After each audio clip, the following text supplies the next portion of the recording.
InsyaAllah kita cuba bercakap dengan taufik daripada Allah Subhanahu Wa Taala tentang hijrah kepada satu alam yang alam ini saya yang selaku bercakap ni pun saya sendiri tidak pernah pergi ke alam itu, akan tetapi berpandukan ayat Quran dan hadis yang begitu banyak yang bercakap tentang alam yang seterusnya selepas alam dunia ini, iaitulah alam akhirat.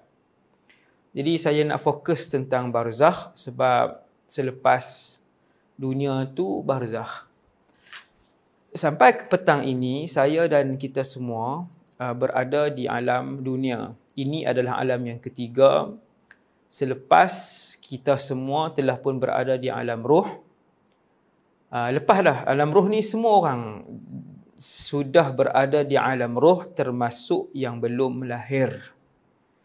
Termasuk manusia terakhir yang akan lahir di atas dunia ini telah pun pernah berada di alam ruh. Kemudian alam yang kedua yang kita semua dah lepas, iaitulah alam rahim. Dan pada petang ini saya dan tuan-tuan kita berada di alam yang ketiga, iaitulah alam bumi. Berbaki lagi dua alam, yang keempat namanya barzakh, seperti mana yang dinamakan oleh Allah dengan jelas dalam Al-Quran, wa min waraihim barzakhun ila yaumi yub'atsun. Selepas daripada alam dunia ini ada alam barzakh yang akan dihimpunkan orang sampailah ke hari dibangkitkan mereka semua. Itu yang keempat. Kemudian yang kelima, kita akan pergi ke alam yang terakhir, iaitulah alam yang baqa, alam yang kekal selama-lamanya, iaitulah alam akhirat.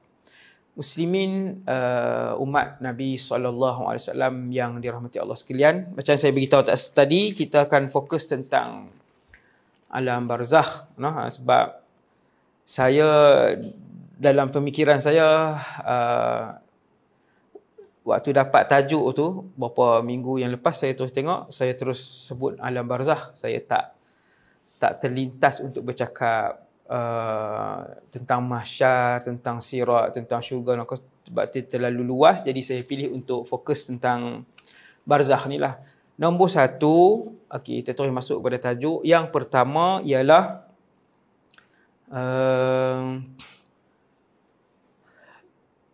hidup ini dia ada kematian. Hidup ni ada kematian. Jadi hidup ni ada kematian, dan kematian ini adalah makhluk Allah Subhanahu Wa Taala. Hidup ada kematian dan kematian itu adalah makhluk Allah Subhanahu Wa Taala. Ini fakta nombor satu. Kematian ialah makhluk yang diciptakan. Maksudnya, kalau kita nak tengok makhluk yang lama mati tadi ni satu hari nanti boleh tengok? Jawapan dia ya, boleh tengok. Bismillah, Masya Allah, la hawla wa la quwwata illa billah. Boleh tengok kematian itu. Dan adakah kita akan tengok kematian tu Ustaz satu hari nanti? Jawapannya ya. Ada satu episod di mahsyar, manusia dan jin, bahkan makhluk-makhluk seluruhnya di mahsyar akan melihat kematian. Kita duk bayang selama ni, yang makhluk ni manusia, jin, binatang, syaitan, malaikat, pokok, makhluk langit. Kita terlupa bahawa antara makhluk itu adalah nyawa, ruh adalah makhluk, mati adalah makhluk, kebahagiaan adalah makhluk, ketakutan dan kerisauan adalah makhluk yang kalau Allah nak tunjuk, kita boleh lihat dengan mata kasar kita. Habis, itu fakta pertama. Kematian ialah makhluk. Allahu Akbar. Dan ia akan dihapuskan pada satu hari nanti. Maksudnya, dia sendiri akan mati. Ya, kematian itu akan mati. Pelik tu ayat tuan-tuan. Tetapi ia adalah fakta yang berdasarkan dalil daripada Rasulullah SAW yang kuat. Ia akan mati. Kematian itu sendiri akan mati. Sebab itu, tajuk ni dipanggil baqa'. alam yang kekal. Antara maksud baqa itu ialah manusia akan kekal.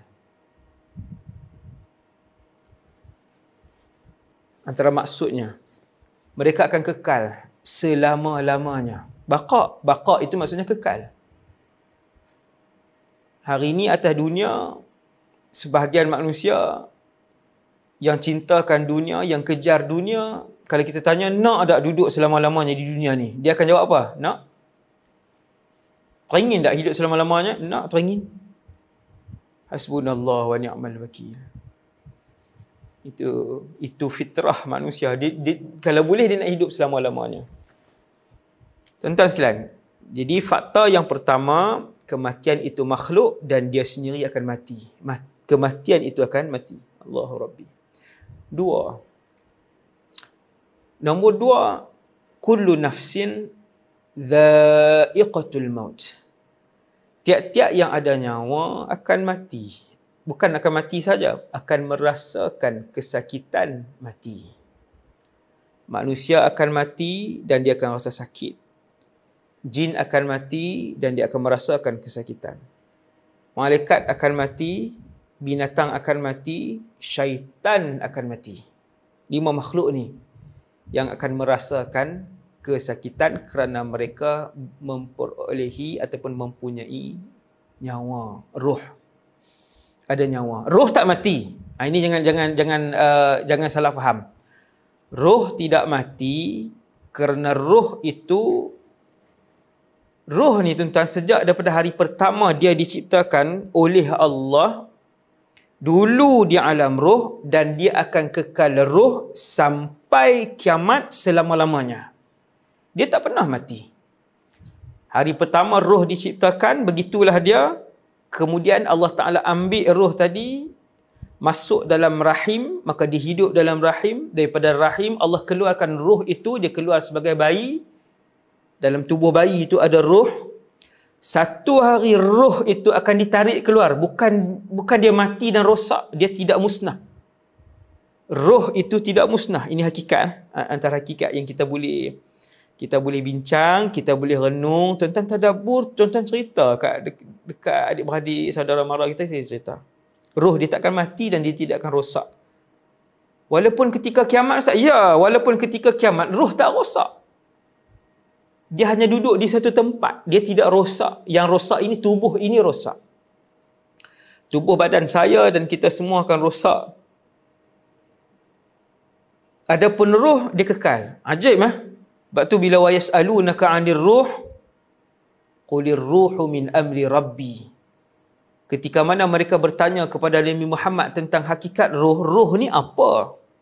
Macam mana roh ni? Kenapa kadang-kadang roh boleh masuk ke dalam satu alam daripada kehidupan kita yang belum berlaku, tapi roh boleh pergi.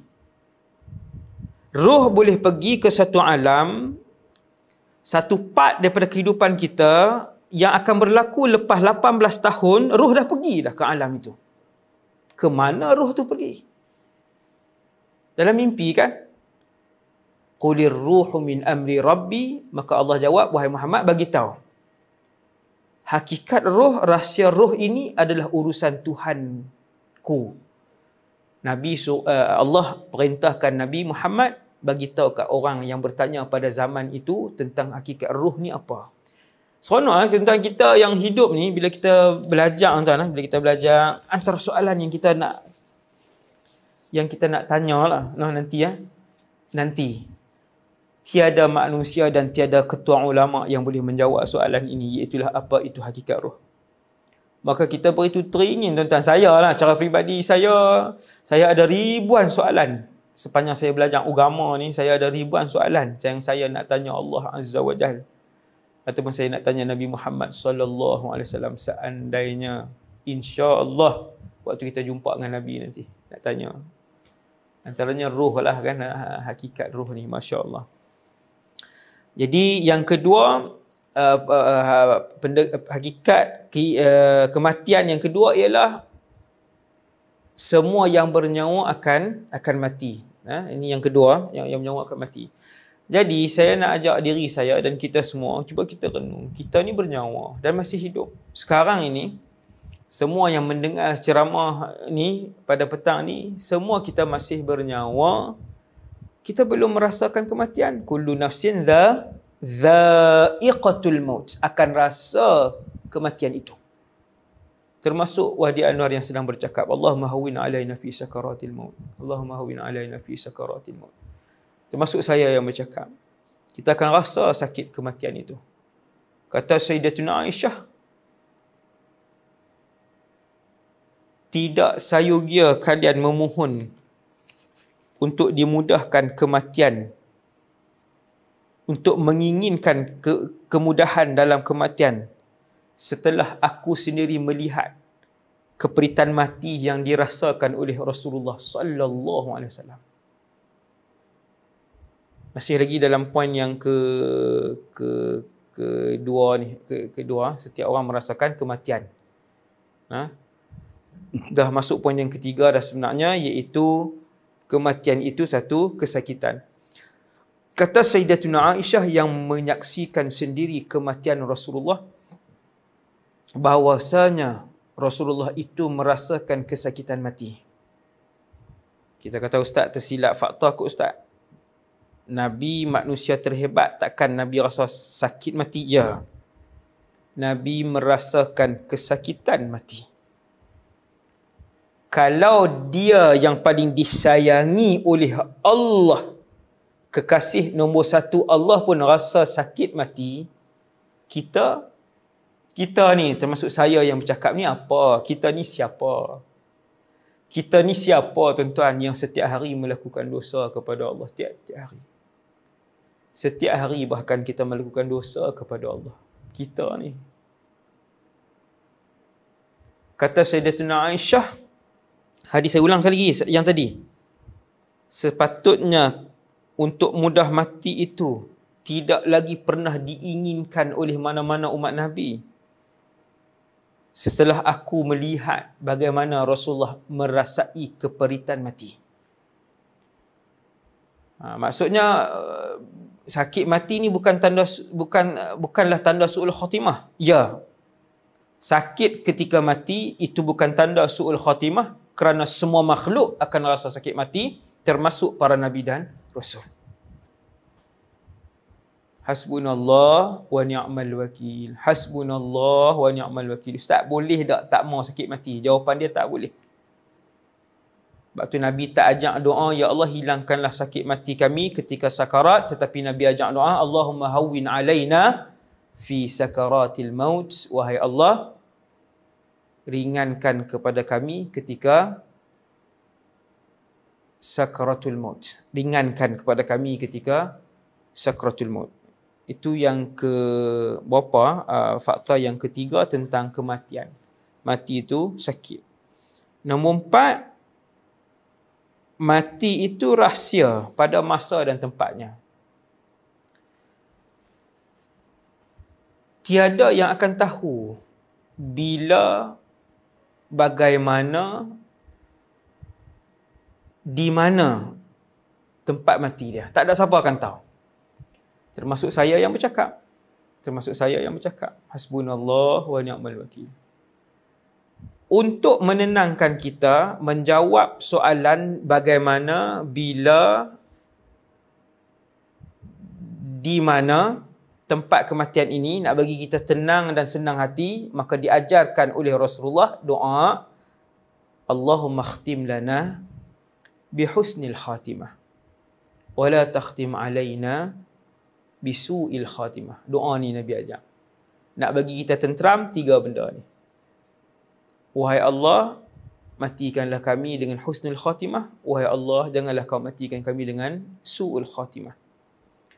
Kerana sekaya apapun seseorang itu, semasyhur apapun seseorang itu, maka dia takkan tahu di mana dan bila serta bagaimana dia akan mati.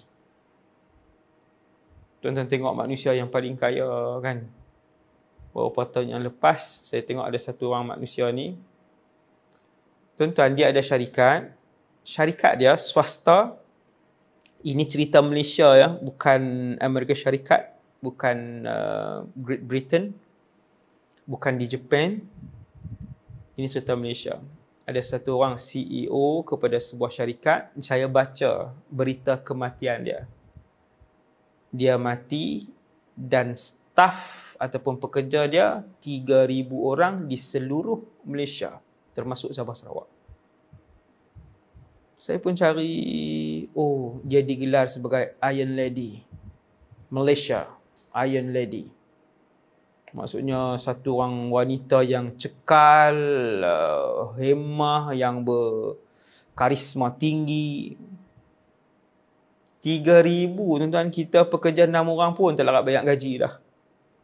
Bukan pekerja 6 orang ustaz. Nak tampung keluarga hari ni pun dah tak mampu dah. 3,000 ni maksudnya how much money? Berapa banyak duit yang dia ada. Sekaya-kaya orang dalam bumi Malaysia ni. Pekerja 3,000. Tapi mati. Dan dia mati bukan umur yang banyak kan? No? Bukan umur yang banyak. Hasbunallah wa ni'mal wakil. Mati dah orang kaya? Mati. Kalau macam tu nak jadi orang yang berjawatan tinggi lah ustaz. Dalam Malaysia ni yang paling tinggi jawatan sultan lah. Kalau jadi sultan, insya-Allah tak mati kot. Jawapan dia tak payah jawab lah. No, tuan-tuan boleh jawab sendiri. Jadi sultan yang di Pertuan Agong mati tak? Mati. Inna lillahi wa inna ilaihi raji'un. Walaupun sultan kebanyakannya diberikan oleh Allah umur yang panjang-panjang. Masya Allah saya tengok kan. Semua umur panjang-panjang. Tapi mati tak? Tetap mati. Tetap mati. Satu hari tak ada lagi gelaran sultan itu. Satu hari tak ada lagi timbunan duit yang banyak dan kemasyhuran itu.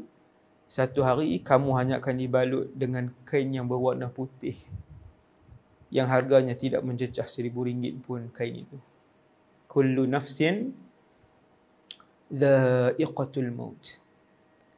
Orang yang pangkat tinggi mati tak? Mati. Kaya mati, pangkat tinggi mati. Masyhur? Kalau macam tu kena jadi manusia yang paling masyhur. Orang masyhur mati? Mati. Masyhur pun mati juga. Semasyhur apa pun orang tu mati. Tengok dalam dunia ni. Presiden Amerika Syarikat yang sebelum-sebelum ni masyhur. Menjadi polis dunia konon. Semua masalah negara dia nak masuk campur kan. Tapi dia mati. Semasyhur apa pun. Maka tuan-tuan yang dirahmati Allah, Allahumma khtim lana bi husnil khatimah wa la takhtim alaina bi su'il khatimah. Itu nombor 4. Kita ingat dah nombor apa? Nombor 5. Mati seorang sekali saja tuan-tuan. Yang nak rasa sakit mati itu seorang sekali saja. Saya dan kita semua. Dia nabi ke, dia rasul ke, dia malaikat ke, dia ketua malaikat ke, dia binatang ke, dia ketua syaitan ke, dia iblis ke, kematian seorang sekali saja. Selepas sekali rasa mati, maka takkan rasa dah mati sampai bila-bila. Kesakitan mati itu. Maksud macam ni. Yang rasa sakit mati itu bila ustaz? Di alam mana? Di stesen mana? Jawapannya di stesen dunia ni, di sini. Yang kita akan merasakan kematian itu di dunia ini. Lepas tu tak ada dah. Dah rasa sakit mati di dunia ni, kemudian takkan rasa dah. Maksudnya di alam barzakh yang kena siksa, dipotong lidah, di alam barzakh dibakar hidup-hidup, di alam barzakh dibakar hidup-hidup, apa semua tu mati ke tak? Jawapannya tak mati dah. Sebab mati seorang sekali saja. Hasbunallah wa ni'mal wakil. Hasbunallah wa ni'mal wakil. Itu yang Nabi sebut berdiri di mahsyar sampai jutaan tahun berdiri di mahsyar tu tak mati ustaz, tak mati. Sebab mati hanya sekali. Ini huraian fakta yang kelima berkaitan mati. Mati sekali je. Dengan sebab itu, pastikan ia elok. Pastikan kematian itu elok. Kerana seorang sekali saja. Kenapa Ustaz? Kerana fakta yang keenam, kematian, Nabi pernah menyebutkan bahawa seseorang itu akan mati berdasarkan cara kehidupan dia. Satu orang manusia, dia akan mati berdasarkan cara hidup dia.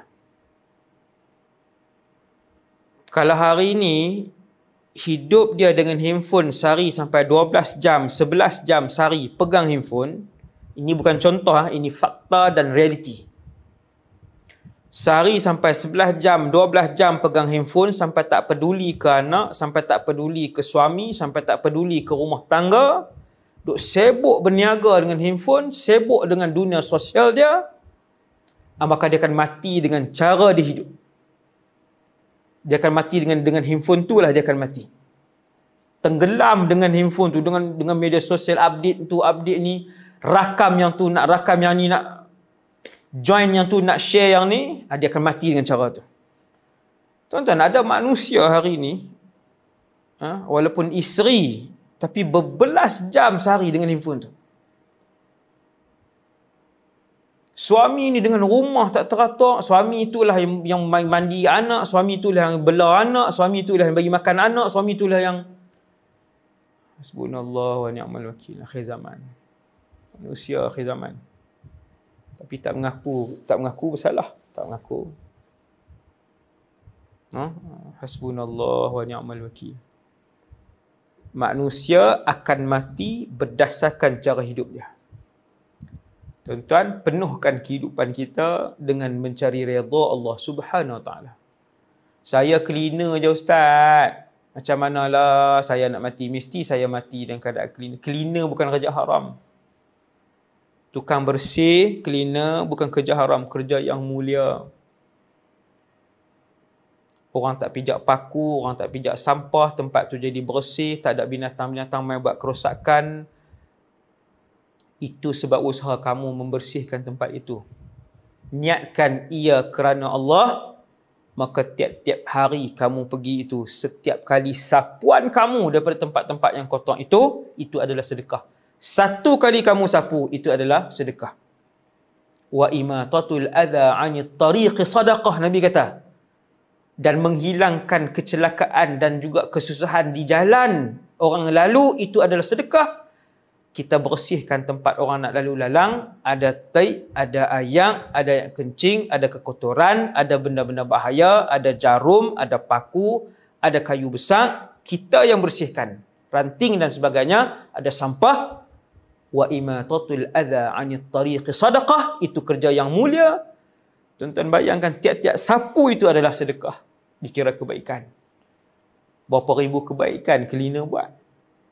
Tetapi kenapa? Kena niat ni kerana Allah ni. Aku nak bersih tempat ni untuk orang, untuk memudahkan orang. Niat itu penting.